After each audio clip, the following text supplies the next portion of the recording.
Hi, my name is Ronan Fitzgibbon. I'd like to welcome you to Imaginings, a showcase of ideas. Each year, the Imagine Arts Festival aims to commission new work and support artists. In the past, we've commissioned dance, film, music and theatre. This year, we decided to do an open call, and from the large number of applicants we received, these three artists we felt had something important to say and show. Our hope is that these three will be commissioned to develop their work further, and one of them will be premiered at next year's festival. With the whole COVID-19 situation, we changed at very short notice from this being a live event to being recorded. I want to thank all of the participants for their flexibility and congratulate them on the quality of the work they've produced. This evening there will be three short pieces by our artists, each one of which will be followed by a brief Q&A. First up is Marble Face. Yasmin Mello is a choreographer, director, performer and dance teacher. Marble Face was written by Kieran Lawless, with Yasmin creating the movement and choreography. It is a dance horror monologue. It follows Annika, a strong and dark woman that in her infinite ambition and pursuit of power discovers a demonic creature who she has the ability to summon. It is a sort of modern witchcraft tale, focusing on a character that is not particularly likable, that is even cruel at times, but that is incredibly human in the way that she falls captive to her own desires. I hope you enjoy.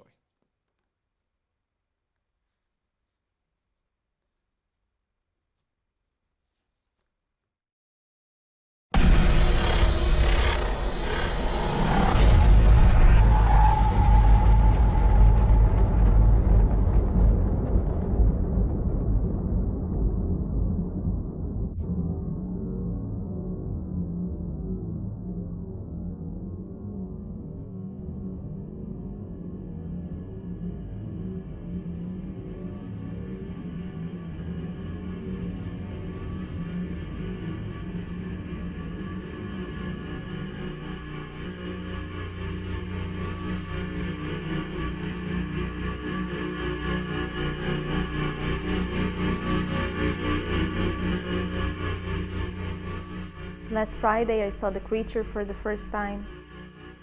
I was with Michael in a cafe on the main thoroughfare in Lisbon. We were drinking coffee and he was slobbering over me like he usually does, like a dog with a piece of meat. And Melissa, who sits beside us in criminal law, comes over, gives me the briefest little hi, leans into Michael and starts talking to him. I closed my eyes and looked away from her. I wanted to drag my nails down her face, on one side and then on the other. I could see myself doing it, and I could feel that urge rising up inside of me. I opened my eyes and I was looking out through the plate glass windows at the crowds of shoppers and tourists. And I thought, what if they knew I could do this? Or what if they knew I had the power to do much worse? Wouldn't they be afraid?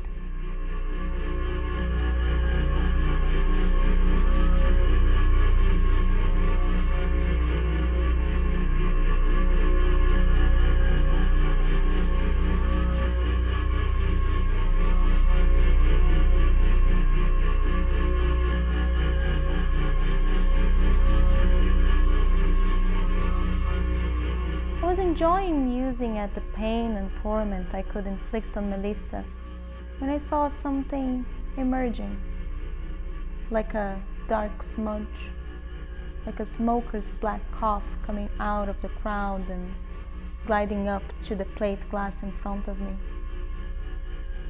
My grandmother was the mother of a saint, like I'll ever forget that, pleaded with me before I was exiled to always be prepared for something like this to arrive. She walked straight up to the cafe and her marble face loomed down at me and she began whispering. Her words were like a stagnant flood washing through my mind. In that instant I knew we were connected and that I was a new piece in an old puzzle and part of something broken and scattered into the world's winds. You wouldn't understand unless you were thrown out of house and home and cut loose into the uncertainty of the world. My family taught me how to fear hell and Judaica, but it was here on earth that the pain has been done to me. On that day on the thoroughfare, I saw an image, a projection summoned from the spirit world, and it vanished just as soon as it appeared.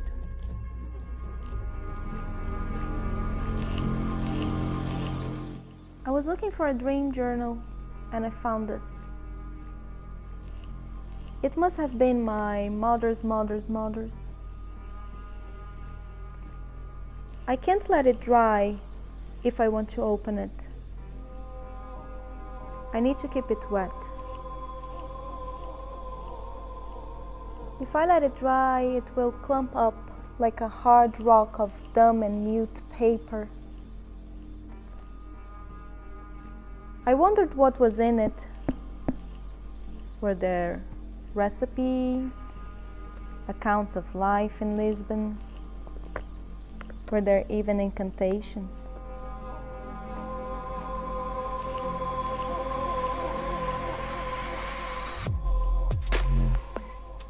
When I wake from some dreams, I feel like something vitally important was just explained to me, very carefully.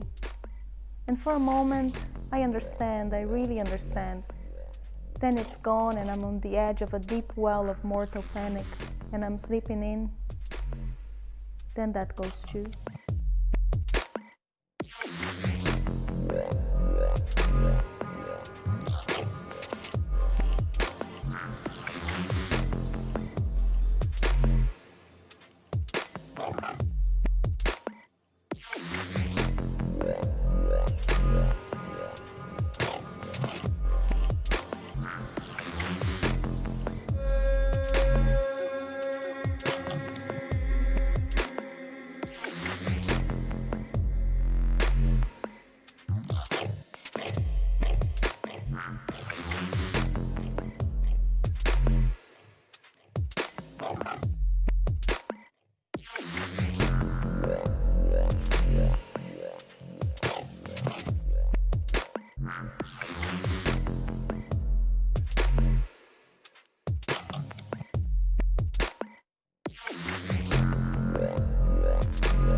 I'm at the bottom of an ocean. It's cold, like here, and dark and wet, like here. And I can see up, up, up to the surface, and there is a deep blue sky and a spinning egg-like sun embedded. But it brightens nothing. I feel no heat from it. I'm too far away. And she is there with me. She's a great fish swimming between me and the egg sun, and parts of her flesh begin to fall off and land on me, sticking to my face, but that somehow makes me rise higher and higher. And just as I'm about to break free from the ocean and feel the sun and breathe the air, my face gets completely covered. Then I realize I'm here. I learn how to uncover my eyes, how to see clearly again. But then it all begins to fade.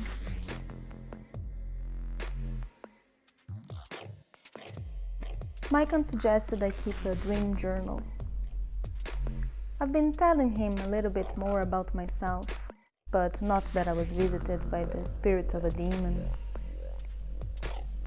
It was last Saturday, after we slept together. He told me inner things, nothing shocking or taboo, but still thorns that he kept deeply buried. I didn't want those soft, round eyes to be disapproving, or his warm mouth to smirk at me as I told him of my witchcraft family, so I kept it mundane.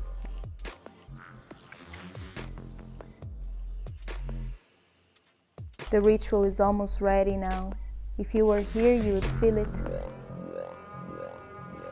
The electricity, the cold, the twisting and turning in the air. I feel her coming, her presence, her energy is pressing through the void that separates us and Judaica. I can see her face and the blackness that appears when we close our eyes. It's all rage and desperation. I can hear her crying out. It's as loud as a whisper in my mind, and it's getting louder and louder. She was banished because she was ungodly. She wasn't pure because she hurt those that hurt her. Eyes for eyes, teeth for teeth. If someone hits you, hit them back tenfold. I told Maicon about the man who tricked me and that I hurt them, but he didn't leave. He said he could help me. I said no, but he knew better. Why do they always know better? The man who hurt me, I'll never forgive. And my family, I won't return until I can do to them what they did to me. I won't let them cast me away. I'll grab them and pull them around and say, "Look at me. Am I not your daughter? Look at me. I'm not gone like yesterday's shadow. I am here. I still live and breathe. Did you hear that? I felt something touching me. Fingernails on my arm. There again, is here in the room with us.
As soon as I turn my back on someone, the knives come out. So, I call on the Daedrit from her throne in Judaica, held aloft above an ocean of fire. Goddess of vengeance and cracked throats, bind your servants to me. Goddess of betrayal and of satisfaction, make me its mistress. Goddess of cacophony and of furious tears, I, Ênica Adalgisa Oliveira, sangue de oura da cruz, give my heart and soul to you, Blood Queen. Now give me power, grant me satisfaction.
Well, welcome Hello. back. Hello. So I'm here with Yasmin and Kieran for a bit of a Q&A following that. I hope you all enjoyed it. Well done, guys. Thank Quite you. something. Can I just remind anyone watching on YouTube that you can ask any questions you might have in the comments box there, and hopefully we'll get through a few anyway. So I have one question in, which was about the relationship between movement and text. Is that something that you're interested in general, or was something that was specific to the project? It's a new development in my career. I have been looking for ways to explore both things. And it's quite new for me to have that much dialogue to work with. But it's what I'm interested in going towards now with my new works. Right. And something you'd like to explore further in the project going forward? Would you see Yeah, more text? definitely. I was trying to find a balance between how much monologue, or there's also a little bit of voiceover that we worked with. So how to balance the monologue, voiceover, and movement, and how to have that the text being something that is layering the movement instead of the other way around. Okay. All right. I see what you mean. I suppose you were directing and performing this. Is that correct? Yeah. How did you find that? It was very intensive. I had a week of intensive work on it in July. Mm-hmm. And it was very unique being in the studio on my own, having to direct myself and keep on track of everything that I wanted to cover, and learning what was that I wanted to explore with the material all by myself. But it was very interesting, and I think I got to know a little bit more about myself through Ênica. Sorry, I kind of lost you there for a second. Oh, okay. At the end, I just said that I think I got to know a little bit about myself through exploring the character. Right. Okay.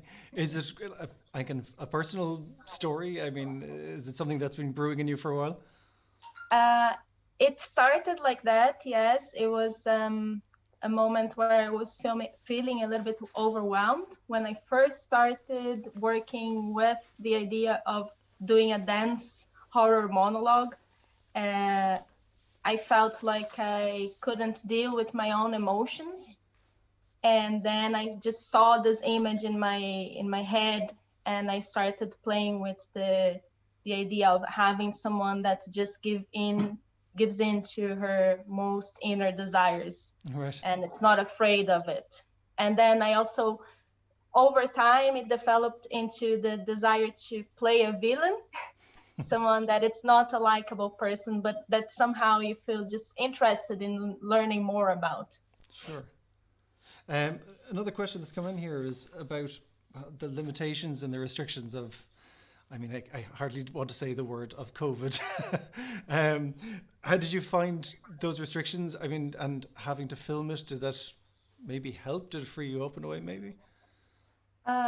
I guess during the first stages of the research, it was good because I was on my own in the studio, so it really gave me the freedom to experiment a lot with the material, not worrying too much where I wanted to go. And then just the second part where we went to filming, it gave me a new look over the material that I hadn't reached before when I was on my own. So having the camera and having someone filming it definitely helped me thinking about where I want to go further in the process now. I think though, yeah, the limitations worked out well because there was only 3 of us on set. We were working with Peter O'Brien, a friend of ours, a cinematographer, and he's like a one-man film company. And I think if we had more options, more people, more ideas, it could be more complicated, more things could go wrong.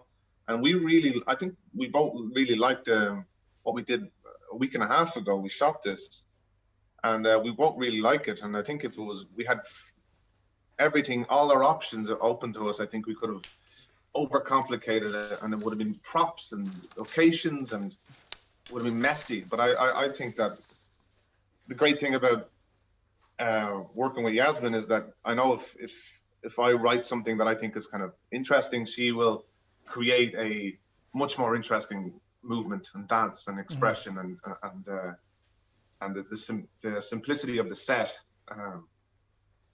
framed that expression, I think really well. So I think it really worked. I think the simplicity, the fact that there was only 3 people, and I did nothing on the set. There was those 2 people really.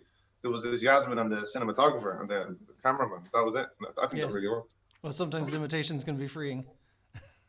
Yeah, absolutely. That's where creativity comes from a lot of the time.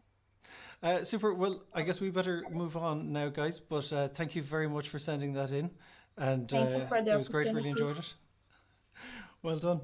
All right. We're going to move on to, next up is Calling in Sick by Aine O'Hara. Aine is an award-winning maker focused largely on documentary theatre.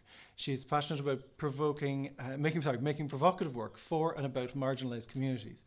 In 2016, she became chronically ill, and in 2018 was diagnosed with fibromyalgia. Since then, she has had to reshape how she creates work as an artist with a disability. She wants to investigate whether or not disabled people can ever truly be equal in a capitalist society. She's interested in creating work that explores healthcare utopias and game shows where your prize is treatment. She's exploring whether political protests and artistic actions can actually change the law in this country, and how disabled people have been overlooked within the COVID-19 crisis. I hope you enjoy, and we'll see you for Q&A afterwards.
Hope you enjoyed that.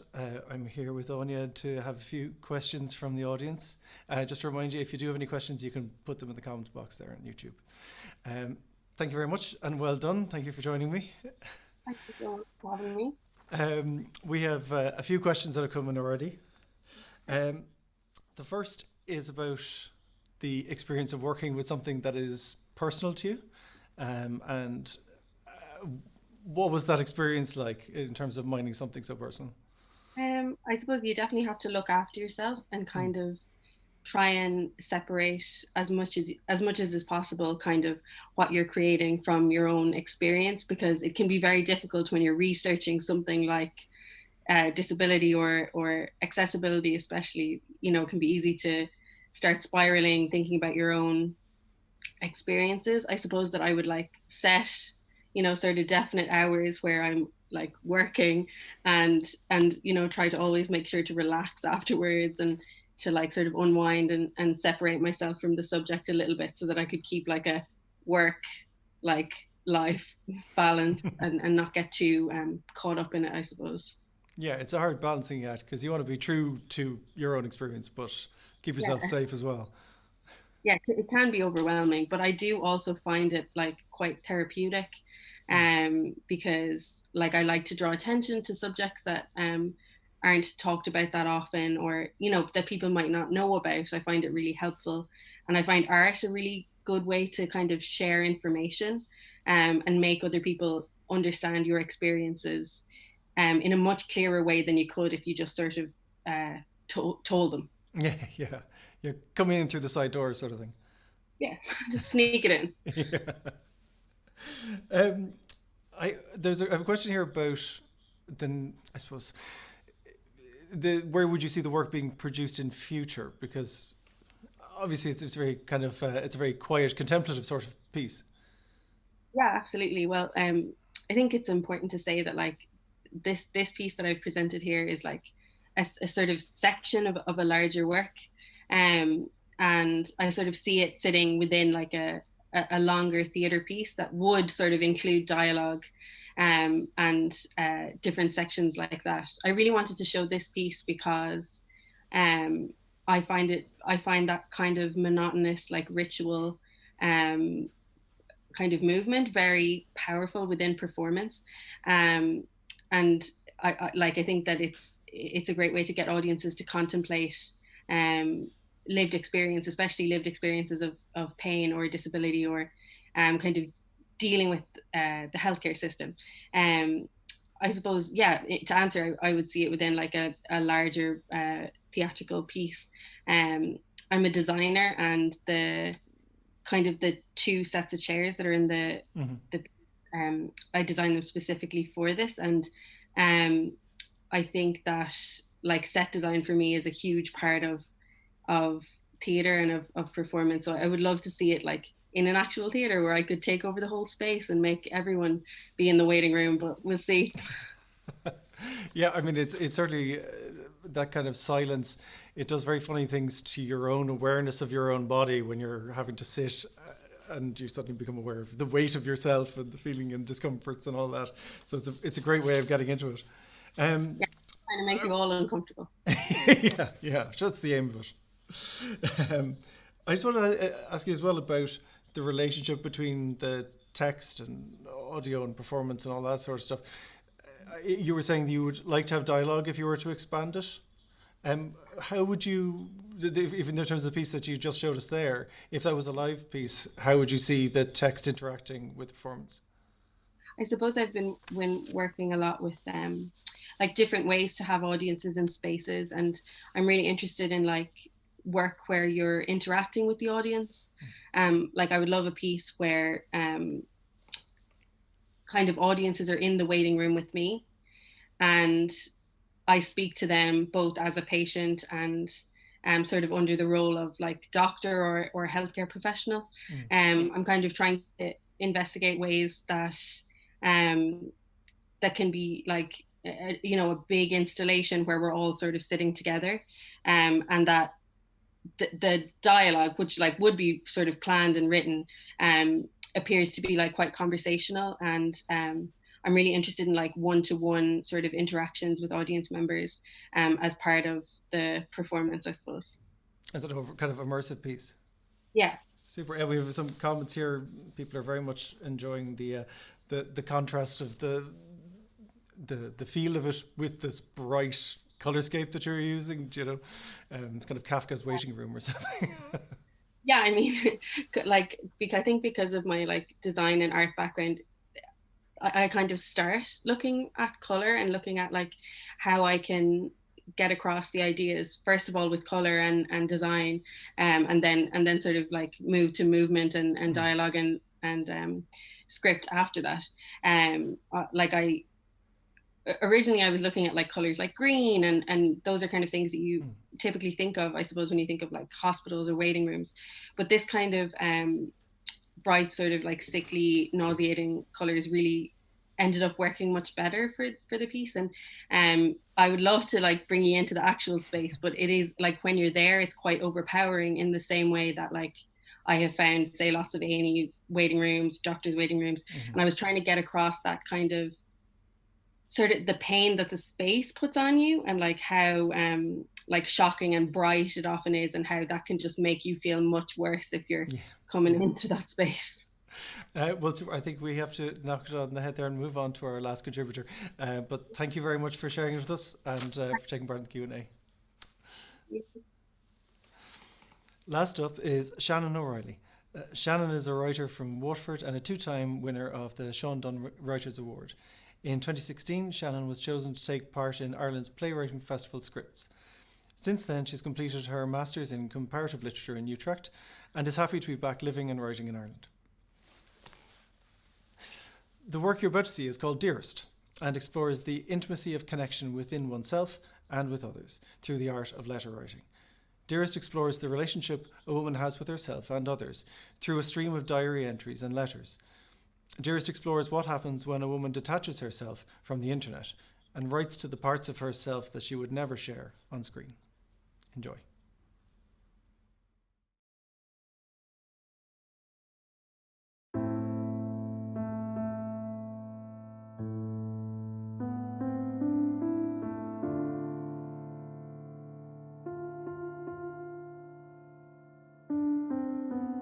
Dearest, this isn't a love letter. I didn't think conversations about death happened in the aisle of an M&S, trying to decide whether you wanted a cookie or not. I wanted to laugh at the absurdity of it all, of your calming acceptance of a time where I did not want to live.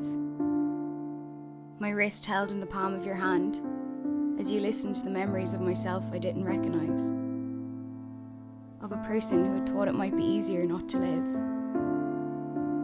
To live is the hardest thing. Most people just exist. You kiss my cheek, and I know I'll give you everything inside my head. I wonder why I find it so difficult to put my feelings into words. All I know is that I'm safe in myself, that I'm no longer looking for anything to hold me together other than myself. I hear myself sing as I walk down the streets. I pause to feel the sun on my face. I wept the first morning that it felt like spring. I can feel the cold lift from my bones, knowing, like the roots, that spring is coming. And when you kiss my cheek, I know I'll give you everything inside my head. I've forgotten where I begin. I've forgotten what it feels like not to carry the smell of you on my skin. My hand curled into yours. My body is not a harbour for your loneliness, and I've never felt more beautiful. I sleep, safe, no longer this fearful, fretful thing. In the morning, when I stand in front of the mirror, I see my body anew, and can feel my own beating heart reminding me, I am, I am, I am. And when you kiss my cheek, I know I'll give you everything inside my head. Dearest, I'm becoming myself, and I've never loved her more. I've stopped picking flowers from the side of the road. He loves me not. A motif that had lingered since childhood. But I'm tired of this clingy, clawing self-doubt. He loves me not. I love me. Dearest, I tell you of those moments I couldn't breathe. How panic would tighten my chest. How I was full sure I was going to die. I've never gotten to do everything I wanted to do. Breathe slow. Just count. 1, 2, 3, 4, 5, 6. 1, 2, 3, 4. Body, do your job. Keep me alive. Ground yourself. Hold on. You kiss my cheek, and I know I'll give you everything inside my head.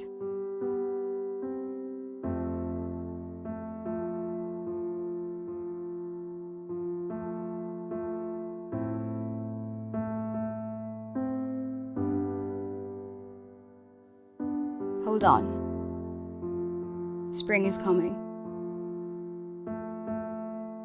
I dream of my mother planting daffodils with my grandfather. And it feels so real that when I wake, I check my nails for the dirt I was patting down.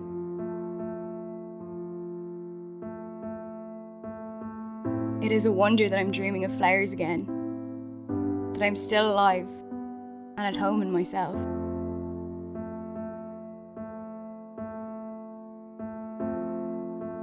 Dearest, this is not a love letter. Instead, I'm writing to you to say you left all the lights on. You're already leaving your mark.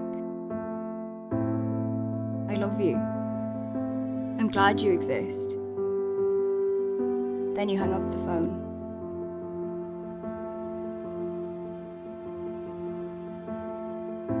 Dearest, I'll keep dancing in our kitchen, and we'll keep asking each other how each other's day was, even though we know the same, as always.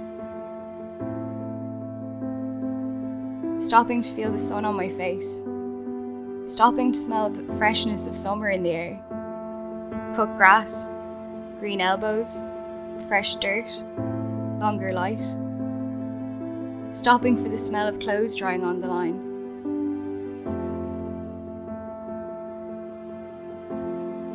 I want to call my mother and tell her I finally understand the joy of a good day for drying. I watch the birds as they eat.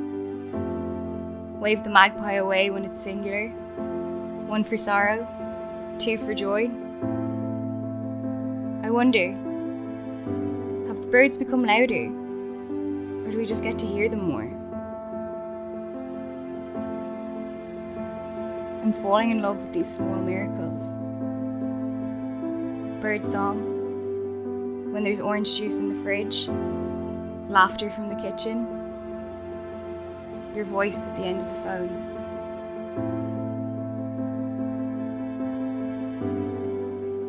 Dearest, I bought myself flowers today. Cut the stems and placed them on my windowsill. Elegance in an empty kombucha bottle. I've pressed petals between the pages of the books I love. I'm in love with the soft light of candles. I'm in love with the lights of golden hour. I'm half in love with the nostalgia of looking back. Sometimes it is beautiful, and sometimes it's painful. Often, it's both.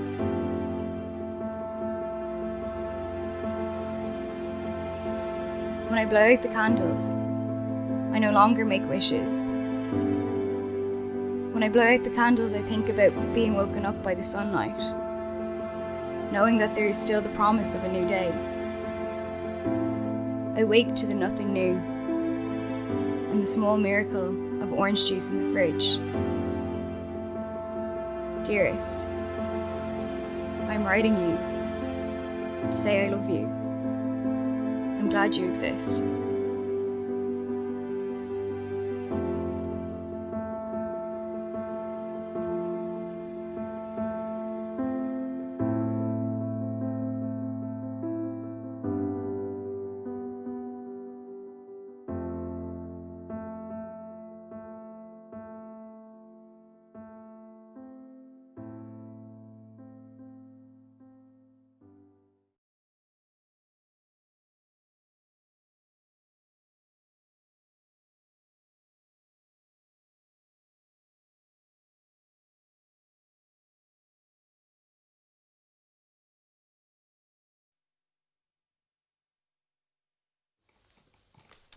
Hi, welcome back. I'm joined by Shannon after that. Thank you very much for sending that in. It's great. Thanks, Ronan. How are you doing? Sure, grand. as the only answer you can give at these times. Listen, we've loads of questions coming in. Okay. The first one I have is about translating your idea from stage to screen, and how much you felt that this was enjoyable. But really enjoyable. I actually want to say this piece was really collaborative.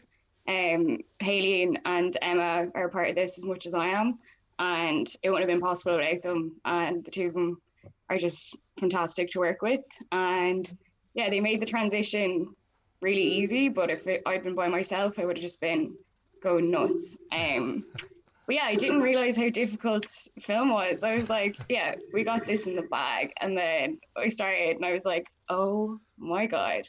It's a whole different ball game, but really enjoyed it. So well done, yeah, well done. It was a hard pivot. For sure. I was like again, Hayley was really, really great. She was like great with direction, because I was like, we're not on stage anymore. I was like, I don't know how to act when we're all watching you being like, do it. So yeah, but it was really good fun. Sorry, I lost your sound there for a second. Sorry, I was basically just saying it was good crack. Very good. It's always a good sign. Yeah. Can I ask you a question about unplugging? It seems to be kind of something that's kind of at the heart of the whole thing. Yeah. And have your thoughts changed on that during this year of all years? Yeah, absolutely. I felt a bit like ironic and, a bit of a millennial, because I deleted Instagram and then went back on Instagram to promote this film. But yeah, I definitely tried to get rid of my social media channels, because I just found it quite tough, like we're all going through the same thing, but then you're still like, oh, this person looks like they're coping much better. And yeah, I just was like, get rid of the screens, read a lot of books, started writing again, which was amazing. But yeah, like it took me a very, very long time to actually get rid of social media. I still have like my Messenger and WhatsApp and stuff, but I was just spending too much time on it and not appreciating what was going on around me, I think. I was very obsessed with my own image, I think. And then was just like, okay, it's now or never. Just take a break. I think a lot of people read the same book. Yeah, it's tough though. It certainly came across in the film that there was a lot of outside. Was that a very purposeful decision for something that's quite internal, to take everything outside a lot?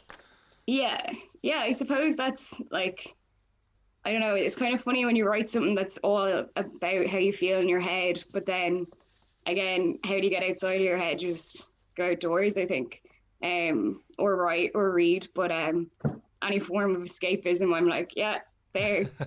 But also, again, with filming and COVID, it was like, as we're going to be outside as much as possible, be as safe as possible. But yeah, and Waterford's gorgeous. Like I didn't spend lockdown there, but I wish I had, because I was seeing the same canal every day, but I was like, okay, I get out, And given how happy you were with the collaborative process of filming, challenges notwithstanding, Do you still see it going forward as a piece of theatre, or are you hooked into it as a film now? God, I'm a bit greedy. I'm like, let's do both. Because I would love to see it on stage. Like, that was the dream. But yeah, it was just a really incredible experience working with other people and having like their creative input as well.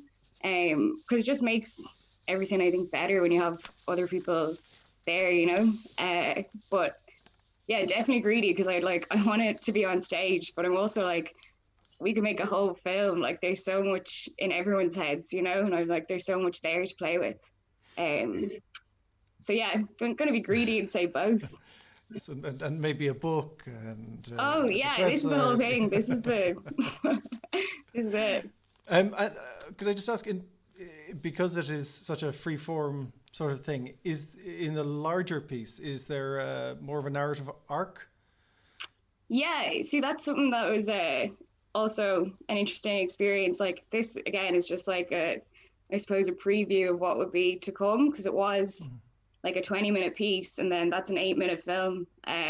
So we'd cut the script down to 6 minutes when it should have been 20 minutes. So it's just really like snapshots of things, you know. There definitely would be a better arc, as you say, more of a story, because we got, like, I was a bit precious about it at the start, to be honest. I was like, no, we make a 20-minute film. And then I was like, oh, we don't have the budget or time to do that. So yeah, it was cut, but like, I still think it's beautiful. And I think there's a lot more there for people to see. Great. Well, listen, we'd better finish up. Thank you very much for sending that in. It was great. Thank you. Thank you. And well done to everyone. Thank you.